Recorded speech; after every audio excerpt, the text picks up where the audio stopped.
биринчи национальный выходта Арзубекова анама тигип берген көйнөгүмдү.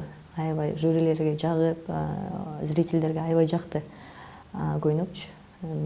Конкурс бүткөндөн кийин дагы элдер келип сүрөткө түшөлү, көйнөгүңүз аябай жакшы экен. Очень красивый кыргызский наряд, среди всех она выделяется дешти да. Вне конкурса выход в купальниках болмок да, болду. Бирок мен ал жака туура көргөн жокмун чыгышын да. Ошо жюриден айтышты мага Кыргызстанда аябай жакшы көргөн бир эже бар экен да. Ошо эже келип, вот у тебя по всем выходам очень высокие баллы, вот именно в купальниках ты не вышла, и теперь вы с одной девочкой наравне идете, да, ну что-нибудь ты должна придумать. Не только бий менен чыгыш эмес, дагы бирдеке ойлоп чык деди. Сценага көнөйүн деп 2-3 күн ошо элдер эс алып, забар алып жатканда мен сценада наушнигимди кийип алып, кара жоргону репетировать этип жүргөм да.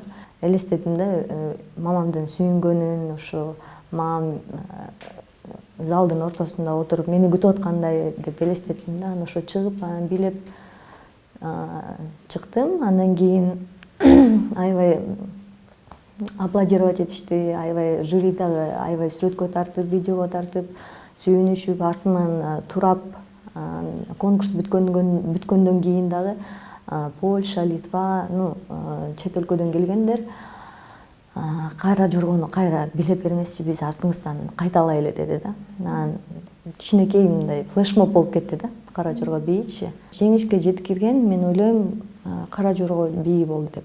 Именно награждение болгондо ошондо түшүндүм да, температура болуп, жөтөлүп, өзүмдү алдап эметип аткан башка күндөрүчү.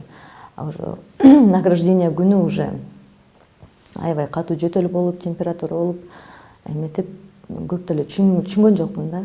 Утканымды, сүйүнгөнүмдү деле түшүнбөй калыптырмын. Элдер сүрөткө түшүп жатса дагы мен ара четке барып туруп отурдум да, ошо алым кетип, уже аябай чарчаганымды ошондо түшүндүм да. Бирок ата-энеме айткандан кийин, ата-энемден сүйүнүчүн уккандан кийин бир аз өзүмө келип, жыргап калдым.